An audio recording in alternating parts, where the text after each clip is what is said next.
I chose the navy blue dress because it felt just right for a family dinner, not too formal to make Marissa sigh, but proper enough that I wouldn't feel like an afterthought at my son's table. At 77, I no longer dressed to impress anyone, but I still believed in looking decent. Garrett had said dinner was at 7. I had more than an hour left. The house was quiet, and as I moved through the living room, each photograph whispered of simpler times. James in our golden anniversary portrait, little Garrett grinning, holding up his first fish, Toby and Rebecca at their graduations, memories tucked in still frames, none of them moving, all of them true. My eyes paused on James, 15 years gone, and yet I still reached for him in my mind when I felt uncertain. "Don't let yourself get hurt, Edith," he'd have said. James knew how to hold boundaries, even with his own son. I never did. When my phone buzzed, I smiled automatically. Maybe Garrett was offering to pick me up or reminding me of their new address. He hadn't offered help much lately, but hope, well, that's something I hadn't quite given up on. I reached for my glasses and opened the message. "Mom, I'm sorry, but we can't make it tonight. Marissa is hosting a dinner for her coworkers. We'll reschedule." I read it again. That wasn't right. Just yesterday, Garrett had insisted I be there. He mentioned a special announcement. Confused, I stared at the screen until another message popped up. "You weren't invited to dinner. My wife doesn't want you there." My hand trembled. My chest tightened like cold hands were pressing in from all sides. It was his name, his number. There was no doubt. I sank into the armchair, still holding the phone like it might explain itself if I stared long enough. Images rose without mercy. Garrett clinging to my skirt on his first day of school, his awkward teenage questions about girls, the day he brought Marissa home and his eyes shone with joy. And now this. A message so clipped, so deliberate, it left no room for misinterpretation. Not wanted, not tonight, not anymore. Was it sudden? Or had they felt this way for years? Had every smile been rehearsed, every invitation reluctantly extended? I glanced across the room and saw the glossy brochure for their new home, River Ridge Estates. I'd helped pay for that house, $120,000, wired without hesitation. "It's an investment in the future, Mom," Garrett had said. "There'll be a room just for you." A corner, he called it. A quiet space in the corner of a life that no longer had space for me. I stayed there in silence, dress smoothed, but no longer necessary. There was no fight, no reply, no explanation I could demand that wouldn't reduce my dignity even further. I thought about calling, but what would I say? What would they say? It was clear. I was no longer part of their evening. Perhaps I was no longer part of their idea of family. In the quiet, I stood up and took the dress off. I hung it back in the closet. Maybe I'd wear it again. Maybe not. I made a cup of tea, not out of habit, but because I needed something warm to hold. As the kettle boiled, I didn't cry. I didn't scream. I simply stared out the kitchen window and understood, for the first time without illusion, that something had ended. I stood in front of the old secretary desk, the one passed down from my mother, its polished surface dulled with time and use. The top right drawer had always been where I kept everything: tidy folders, meticulous records, yellowing bank statements in labeled envelopes, a lifetime of order and habit. I reached for the thickest folder, the one marked Garrett, and placed it on the table with both hands, as if it might collapse under the weight of its quiet truth. The first page was a check stub, $20,000, a business loan for Garrett's dream project. It had lasted 6 months before dissolving into silence and debt. The next, a receipt from the community college for Marissa's continuing education course in luxury home staging. I remembered her saying it would elevate her client base. Then came the bill for roof repairs on their first house, followed by payments for Toby's car insurance. $100 here, a few thousand there, a steady stream of generosity stretched across decades. Each paper I touched brought back a request, always urgent, always reasonable. Toby has special learning needs, Mom. The school will make all the difference. The car isn't safe anymore, Edith. It's for the kids. She's been working so hard. She deserves a kitchen that inspires her. I hadn't hesitated, not once. Every time I pulled out my checkbook, I believed I was building something stronger, a family anchored in love, in support. I never asked for anything in return. I didn't keep count, not of dollars, not of favors, not of how often they left me waiting for a call that never came. But now, with the silence of that unreadable text still hanging in the air, I felt each paper slice through something tender.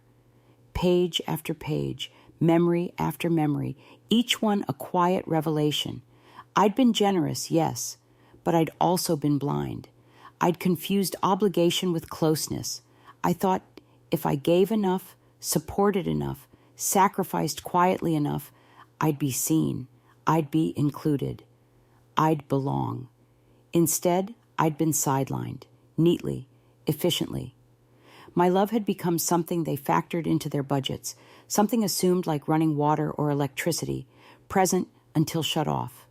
My presence at dinners was no longer expected. My money still flowed, until now. The phone buzzed again. I hesitated, heart caught in my throat, but it wasn't Garrett. It was Rebecca. Grandma, are you coming over today? I miss you. My hand hovered over the keyboard. Rebecca, my granddaughter, the only one who called just to say hello, who dropped by even when it wasn't a holiday or birthday, who remembered my favorite tea. I typed slowly, "Honey, it looks like your parents have decided it's best for me to stay home." Her reply came almost instantly. "What?" "Daddy said yesterday you absolutely had to be there." So she didn't know. She was expecting me, still holding the idea that I belonged in that house, the house I'd helped buy, the one I hadn't set foot in since it was finished. I set the phone aside. I looked again at the table covered in paper. Documents, not just of money spent, but of time, love, and quiet self-erasure. I had thought I was buying respect. Now I saw it clearly. I had only been renting space in their lives, and the lease had quietly expired. I closed the folder. I didn't cry. I didn't scream. But somewhere inside, a boundary shifted. A gate that had been left open far too long finally clicked shut. I dialed the bank's number without flinching. The handset pressed tight against my ear as I watched James's picture on the mantel. You were right, I thought silently. You can't let people sit on your shoulders just because they call you Mom.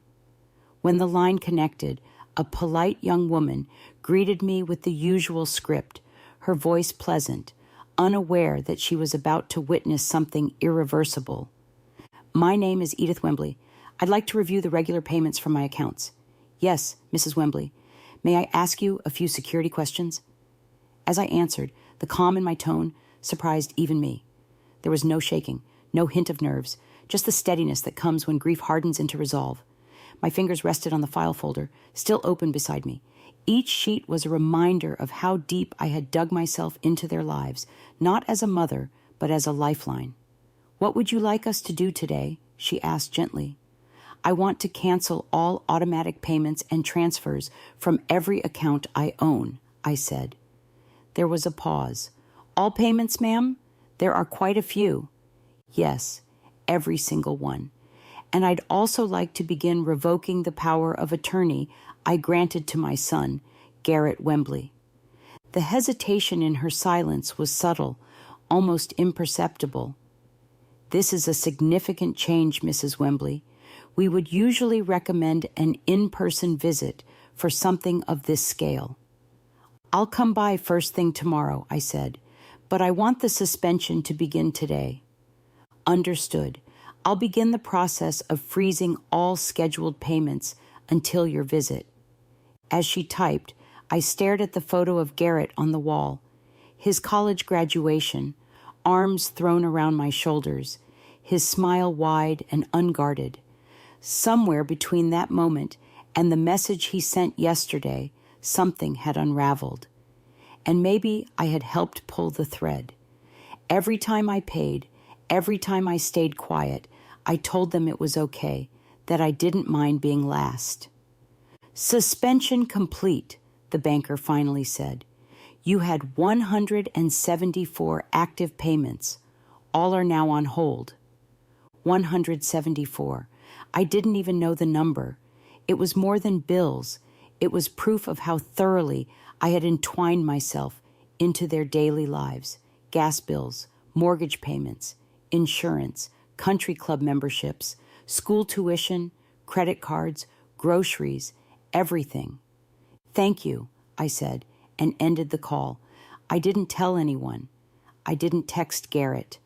I didn't respond to Marissa's missed calls. I simply walked to the window and watched the afternoon sun stretch across the sidewalk. For the first time in a long time, I felt a flicker of something unfamiliar, lightness.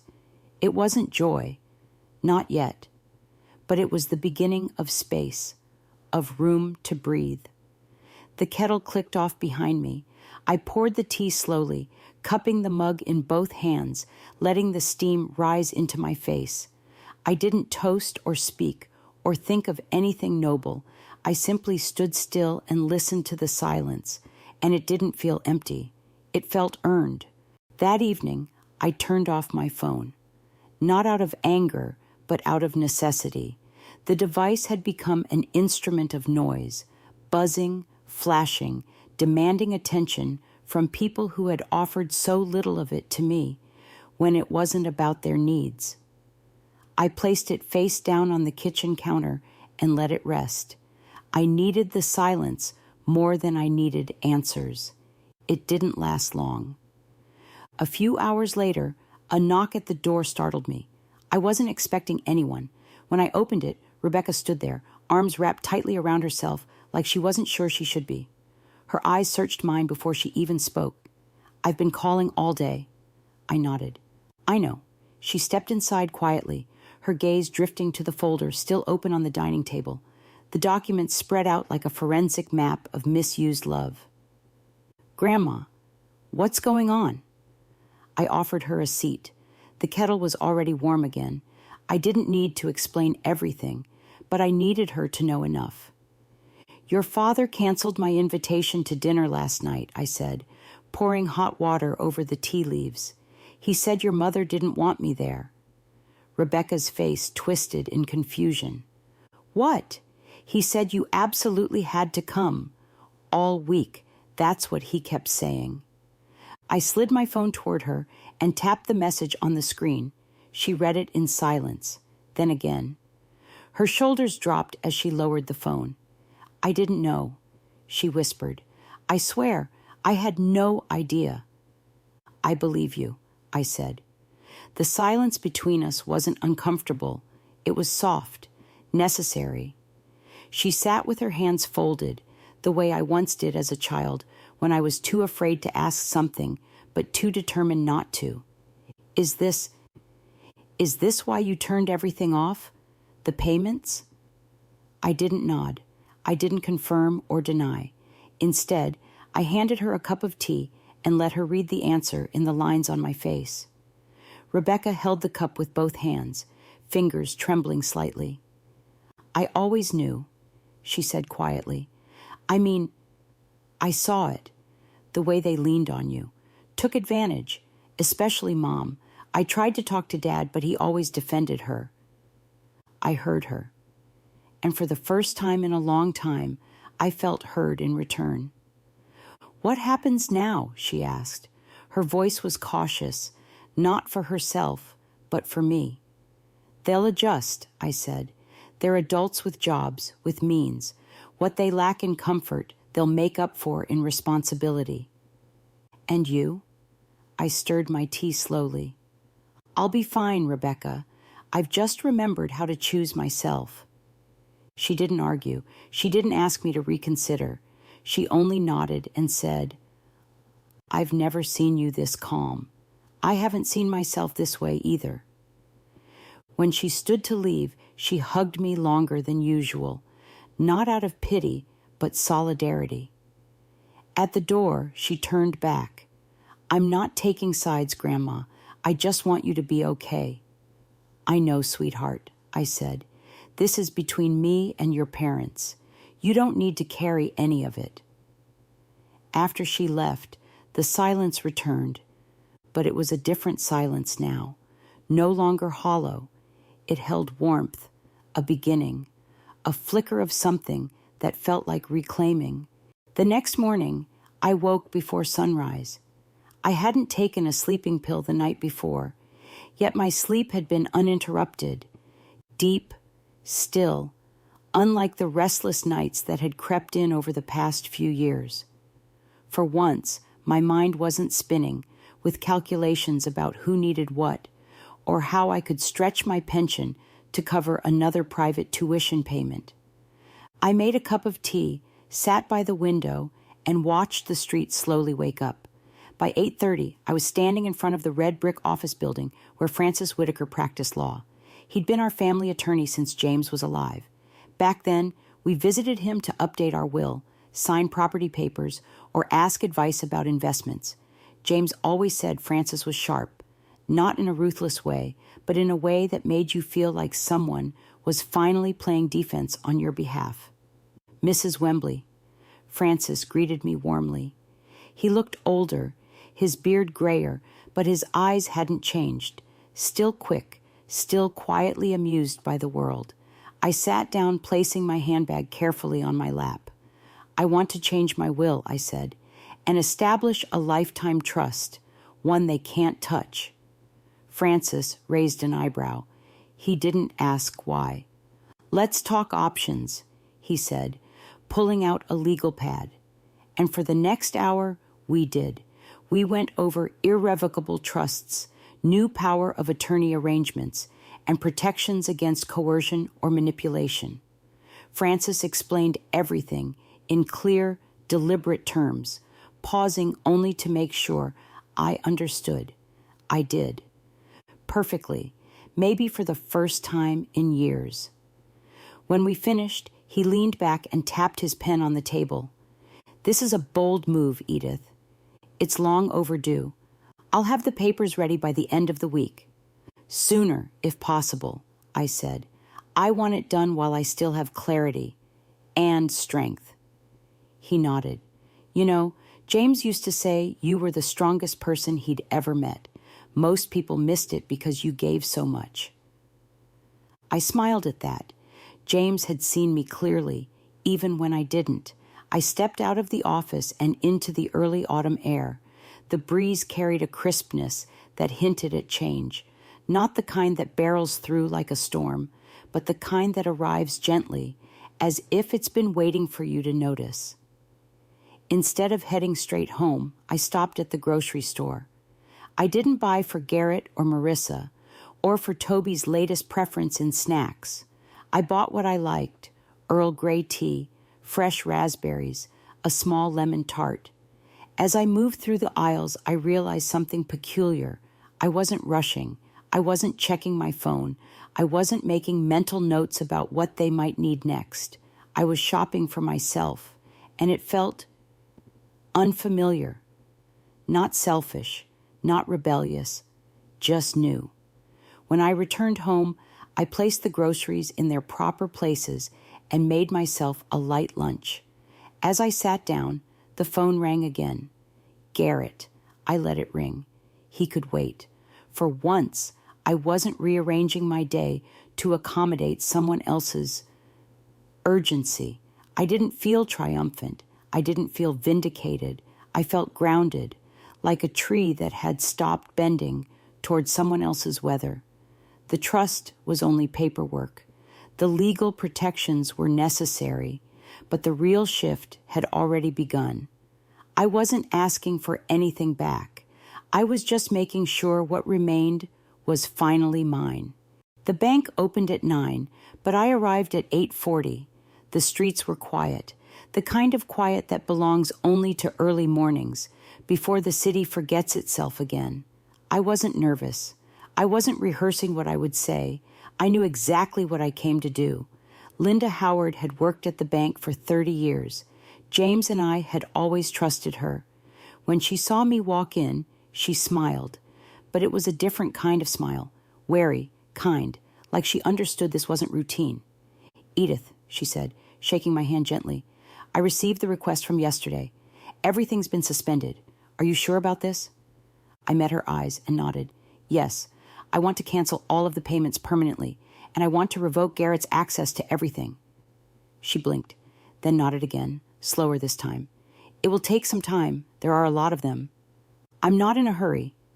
While the printer warmed and forms began to roll in, Linda handed me a thick folder. "Here's a record of your transactions for the past year. I thought it might help to see everything in one place." I sat down, opened the folder, and turned the pages, line after line, transaction after transaction, quiet exits of my money into their lives. The mortgage payment, $3,800 every month for the house on River Ridge, Marissa's dream home with the private dock and open concept kitchen. I remembered touring it with Garrett. He'd said, "There's a guest room just for you, Mom. No stairs. You'll be comfortable here." A room I never once spent a night in. The insurance premiums for Marissa's SUV, $850 quarterly. She claimed she needed it for work. You know how high-end clients are, Edith. Appearances matter. Payments to the country club, where she networked. Tuition for Rebecca. Dental procedures for Toby. A music course he quit halfway through. Specialty groceries. Designer uniforms for school. Spa gift certificates. Birthday deposits. Silent strings I had kept tying between us, hoping they'd hold. Each charge felt like a faded photograph, once bright with intent, now dimmed by perspective. I had mistaken giving for belonging. Every check I wrote had been written from love, but somewhere along the way, the love stopped being returned. It had turned into something else, an expectation, a habit, a silent contract no one had signed, but everyone enforced. Linda slid the forms across the table. "Here's everything," she said gently, "including the revocation of Garrett's power of attorney. Please review and sign where indicated." I didn't hesitate. Each signature felt like breathing, like pulling free from a vine I hadn't noticed was strangling me. When we were done, Linda placed a final copy in a sealed envelope and held it out. "You know," she said, "in all my years here, I've rarely seen someone reverse so much, but I admire you. Most people don't make the change until it's too late." I smiled, a small, quiet smile. It's not too late. Outside, the wind picked up and rustled the leaves into soft spirals. I walked slowly back to my car, envelope in hand, and sat in the driver's seat with the door still open. I didn't turn the ignition. I just stared ahead.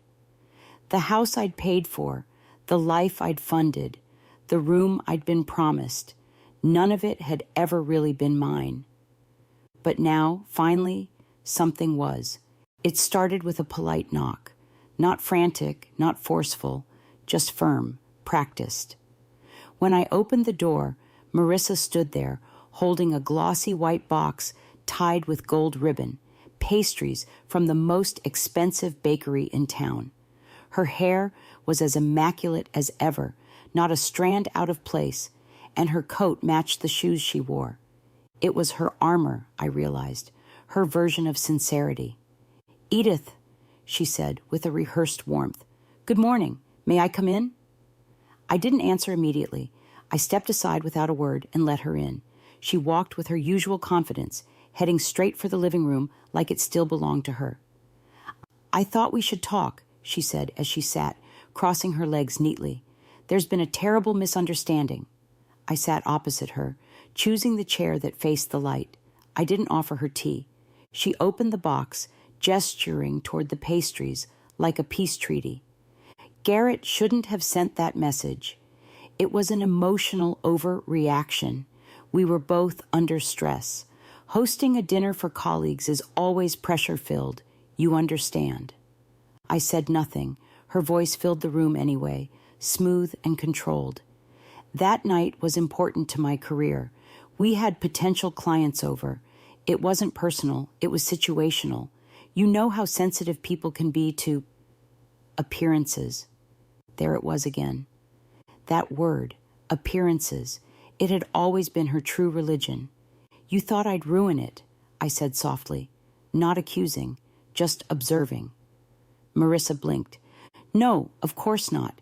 That's not what but that's what you meant. I leaned forward slightly. You didn't want me there because I don't fit the image, because I wear shoes I've had for 5 years and I still use a flip phone. She sighed, as if explaining something to a child. Edith, we've always had a complicated relationship, but you're still part of our family. No, I said, still calm. I was your financier. There's a difference. Her smile faltered. You're being unfair. I shook my head. What's unfair is expecting unconditional money without unconditional respect. Marissa set the pastry box down and folded her hands. We're in a difficult position, Edith. The mortgage is due, Toby's tuition. There are obligations. The house you're referring to, I said, was primarily paid for with my money. She straightened. We contributed. That's not accurate. Don't, I raised my hand. Don't spin this into shared effort. I've seen the papers. For the first time, I saw her hesitate, not because she was sorry, but because she realized I wasn't playing by the old rules anymore. You can't just cut us off, she said, voice tightening. We're your family. Who's going to take care of you when you're older? I took care of myself long before you arrived, I said, and I'll do it again. Her face hardened. This isn't over. Garrett won't let this stand. I didn't flinch. Then he can come himself and talk to me like a son. She stood quickly, the box forgotten. You're making a mistake. Possibly, I said, but for once it will be mine to make. She hesitated at the door, as if expecting me to say more, to soften. I didn't. When the door closed behind her, the house felt lighter, not emptier, just clearer. For years, I had been the one expected to maintain the peace, keep the smiles smooth, cushion their choices. Not anymore. Let them figure out how to walk without the net. It began with a call from Garrett. His name lit up my phone in the late afternoon, and for reasons I couldn't explain, I answered. Mom, he said, his voice unusually careful. We'd like to come over tomorrow, as a family, to talk. What is there to talk about? About how we move forward, all of us. Please, just give us that. I hesitated, not because I expected change, but because some part of me wanted to hear how far they'd go to protect their comfort. 2:00, I said, at my place. The next day, I woke early. I cleaned the house, not out of obligation, but because I wanted to set the terms. The space would be mine. The tempo would be mine.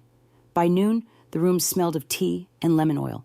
The kitchen table was bare except for one place setting, mine. At 2 sharp, the doorbell rang. When I opened it, Garrett stood alone. The others are on their way, he said quickly. I wanted to talk first. I stepped aside without a word. In the living room, he sat like a schoolboy about to be reprimanded. Marissa thought, maybe it would help to bring more voices, to show you how this is affecting everyone.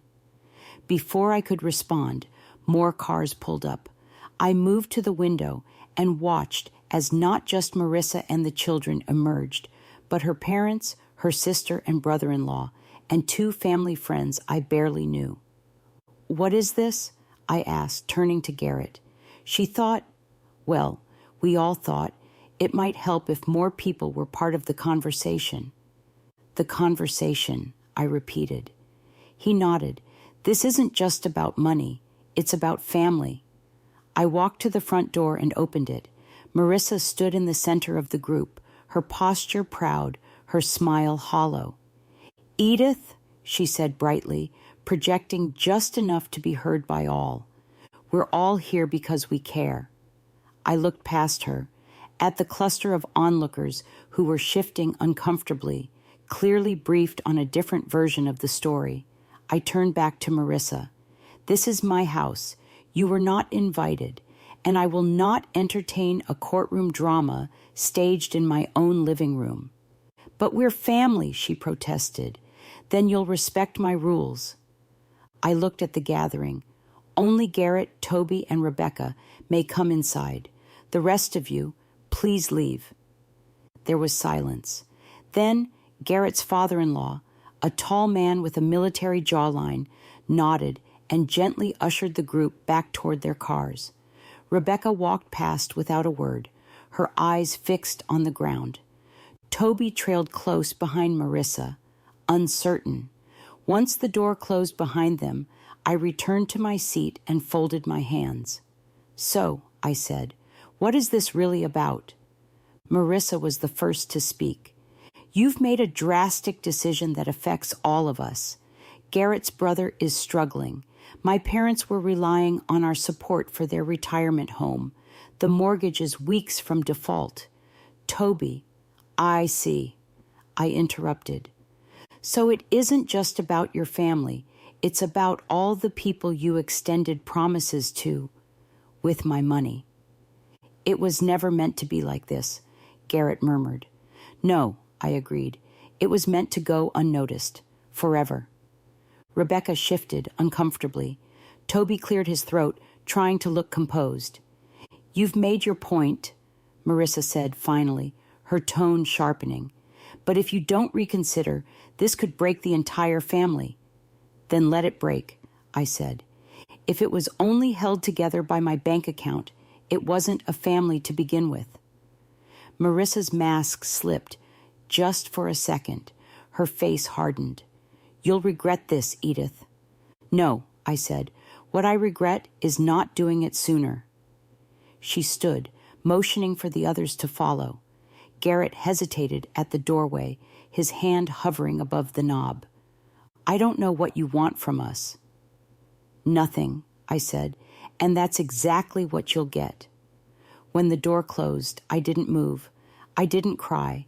I sat in silence, feeling not loss, but finality. A chapter closed with neither anger nor applause. Just peace. The house was still when the doorbell rang again. It was almost dusk.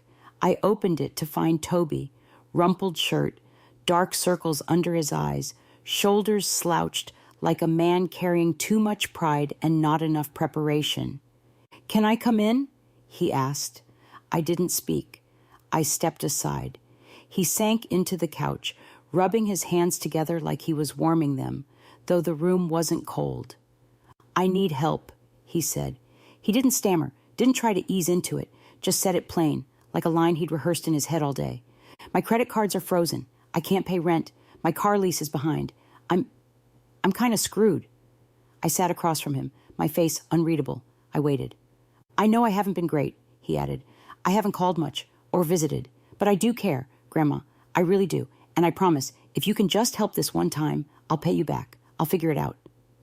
I looked at him, this boy who had once fallen asleep in my lap after skinned knees and summer swims, now 23, fully grown, employed, yet still waiting for someone else to fix the holes in his safety net. Toby, I said calmly, how much do you owe? He looked down. About $7,000. And what did you spend it on? He shrugged. Stuff. Trip to the coast. A new phone. A few nights out. I wasn't really thinking. That's clear. He swallowed. I'm not giving you any money. His eyes widened. Not in anger, yet, but disbelief. As if the floor had shifted under him and he didn't know where to place his feet. But you always help. I used to, I said, but that wasn't helping you. That was keeping you from growing. You're abandoning me. No, I'm stepping out of the way so you can stand up. He leaned forward. I just need one more chance. That's what your father said, and your mother, and they always came back for another one. He said nothing. I let the silence sit for a while. I have something else for you, though, I said. He looked up, cautious. My lawyer, Francis Whitaker, is looking for a part-time assistant, filing papers, answering phones. It won't fix everything, but it's work, and it's real. If you want, I can make the introduction. He blinked, as if unsure whether I was offering punishment or grace. You do that for me? You're my grandson. I love you, but my love won't arrive in the form of a check anymore. If you want something from me now, it'll be trust, boundaries, and truth. Toby leaned back. For a moment, he looked younger than ever, then older, then something in between. Okay, he said quietly. I'll take the job, if he'll have me. I'll call him tomorrow. He stood slowly. Thank you, Grandma. He hugged me, unsure and brief. It wasn't affection. It was the end of a transaction, but perhaps the beginning of something else. After he left, I stood at the window and watched him walk to his car. He didn't look back, and I didn't need him to. They arrived at 2:00 sharp, just as agreed. Garrett first, followed by Marissa, her expression already tight behind a carefully arranged smile. Rebecca walked with a quiet grace, and Toby trailed behind them, his eyes darting, unsure where to land. I had moved the furniture slightly that morning, not much, just enough to make the room feel unfamiliar to them. The coffee table had been pushed back. My chair sat slightly higher than the rest. They all noticed, though none of them mentioned it. I gestured for them to sit. I didn't ask if they wanted tea. I didn't offer pastries. This wasn't a social visit. Garrett was the first to speak. We just want to talk, that's all, to understand what's really going on. You already know what's going on, I said. You just haven't wanted to admit it. Marissa leaned forward, her voice practiced and polished. We've all made mistakes, Edith. Things got said that shouldn't have, but cutting off support so abruptly, it's hurt everyone, including the grandchildren. I turned to Garrett. Tell me something. When was the last time you called me just to ask how I was? Not for help, not for money, just to ask. He opened his mouth, closed it, looked away. I turned to Toby. When was the last time you came to visit without needing something?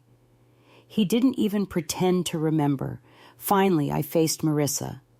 What have you ever done for me? In all these years, can you name a single gesture, just one, that came without strings? She inhaled sharply, eyes narrowing. This isn't fair. No, I said. It isn't, and it hasn't been for a long time. Rebecca sat still, silent, but I felt her attention, steady, unwavering. Marissa's voice dropped lower. We're losing the house. Garrett's brother needs help. My parents are struggling. Toby's tuition. You built a life based on the assumption that I would fund it, I said. You made promises using my resources without ever asking what I needed in return. And now the well has run dry. Garrett stood up, pacing. What do you want from us, Mom? An apology? Gratitude? We're here. We're saying we're ready to change. No, I replied. You're saying you're ready to preserve the comfort you had. That's not the same as change. His face crumpled slightly, frustration coloring his voice. You're tearing this family apart. This family tore itself apart a long time ago, I said quietly. I just stopped patching the seams. Toby looked down. Marissa crossed her arms. Garrett finally stopped pacing. Then what now? He asked. Now I move on, I said, and you learn how to build something without me holding up the walls. Marissa stood. This is selfish. You'll regret this." I stood too. I already regret spending so many years believing that love and money were the same thing. They didn't say goodbye. They just left, the door closing behind them like the final page of a book I no longer needed to reread. Only Rebecca lingered. She walked over and hugged me, tight and quiet. "I'll call you tomorrow, Grandma." "I'll be here," I whispered. "For you. Always." When the house was empty again, I sat down at the head of that altered circle. No longer a host, no longer a financier, just a woman reclaiming the space she had once given away too freely. 6 months later, I sat on a sun-warmed terrace in the Tuscan hills, a glass of wine in one hand, a travel journal open beside me. Lorene was writing in hers, head bent, scribbling in quick strokes like the words were pouring out too fast to catch. "I can't believe we're really here," I said, more to myself than to her. She smiled and raised her glass. "To the new Edith." I clinked mine against hers and let the moment settle around us. The view stretched wide, rolling vineyards, distant villas, the kind of scenery James always dreamed of showing me. We used to talk about Italy like it was a chapter we'd eventually reach, but when retirement came, his body gave out before the dream could stretch its legs. He would have loved this place. The light alone was a kind of prayer. A lot had changed in 6 months. Garrett and Marissa had tried again after our last conversation, first with threats of legal action, which faded quickly after I met with Francis and confirmed everything was airtight. Then came a bouquet of flowers and a written apology, carefully worded and clearly followed by another request for assistance. I didn't reply. Rebecca kept me informed, though never with gossip, only facts. They sold the house, downsized to an apartment. Marissa took a second job. Garrett finally started managing their finances, instead of pretending everything would just sort itself out. Toby, to my surprise, took the job with Francis and stuck with it. We'd had a few awkward lunches since then. No asks, no offers, just conversation. It was a start. Or maybe it was all there ever would be. Either way, it was enough. Rebecca was the only one I stayed close with. She called weekly, stopped by often, sent pictures of her new apartment, her new life. She was the one who insisted I take the trip. "You've been holding everyone else's life for decades, Grandma. It's time you carry only your own." She was right. The phone buzzed beside me, a message from Rebecca, a photo of her standing by a bookshelf with a new stack of books. "Grandma, I can't wait for you to come back and see everything. I hope Italy is beautiful." I snapped a picture of the hills and sent it back with a single line. "It's more than beautiful. It's mine." That night at our hotel, I sat on the balcony alone while Lorene called her daughter. I could hear her laughter through the open door. For a moment, I let myself look back, not in grief, but in recognition. I had spent a lifetime fearing loneliness. I had stayed in one-sided relationships because I thought being needed was the same as being loved. I had paid for affection, thinking generosity would build bridges. And when those bridges burned, I had mourned the smoke instead of walking toward the open road. But here, surrounded by foreign soil and familiar peace, I saw it clearly. Letting go had been the beginning of love. Not just for others, for myself. My phone buzzed again. Garrett's name. I turned it face down without checking. Whatever he had to say could wait. I closed my eyes and listened to the night settle over the hills. Somewhere in the distance, bells rang from a small village. I smiled. This life, this quiet, deliberate, unsponsored life, was finally mine. When I returned from Italy, the first thing I noticed was how still my house felt. Not empty, but intact, like it had been waiting for me to come back whole. There were no new voicemails, no stacks of requests pretending to be letters, just the scent of lavender from the sachet I'd tucked into the linen drawer before leaving. Lorene helped me bring in the luggage. We laughed over how she had learned to ask for directions in broken Italian and how I had developed a mild addiction to gelato. We made tea in my kitchen, mine, not theirs, and sat by the window, the same window where I had once stood watching Garrett's car pull away in anger. It was strange how familiar things could change when you yourself no longer lived by the same script. Later that week, Rebecca came to visit. She brought flowers, not expensive ones, but thoughtful, wild stems in a jar, picked from the edge of the farmer's market. We ate lunch slowly. No phone between us, no subtext, just talk about books, about her new job, about the way she'd rearranged her apartment so the morning light hit the reading chair directly. "You look different," she said. "I feel different." "I mean, you look stronger." I smiled. "That's because I finally stopped bleeding from invisible cuts." We washed the dishes together, and when she left, she hugged me like she meant it, not as a duty, not as performance, but as something passed down carefully, affection, the kind that didn't come with a price tag. That night, I made a list of things I still wanted to do: learn to paint, visit northern Scotland, write down James's stories before time faded them. The list was short, not because my desires were small, but because for once I only wrote what was mine, not what was expected of me. The next morning, I got another call from Garrett, then one from Marissa, then a text from Toby. I read none of them. I didn't need to. Their language was predictable now, urgent, emotional, wrapped in implication. I had stepped out of their narrative, and I had no interest in re-entering. A few days later, the doorbell rang again. This time, I didn't move right away.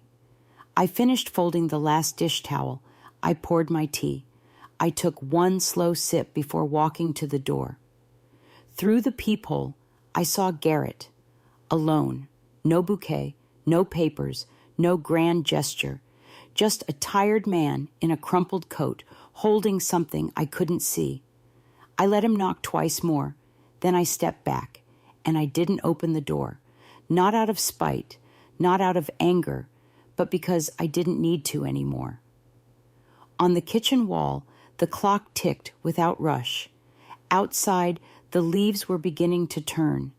Autumn had arrived again, right on time. I sat back down with my tea and opened the notebook where I had written my list. Next to Scotland, I added one more thing: wake up every day and never forget who I am. The last door wasn't the one I refused to open. It was the one I finally closed, from my side. And it stayed closed, quiet, solid, whole, just like me.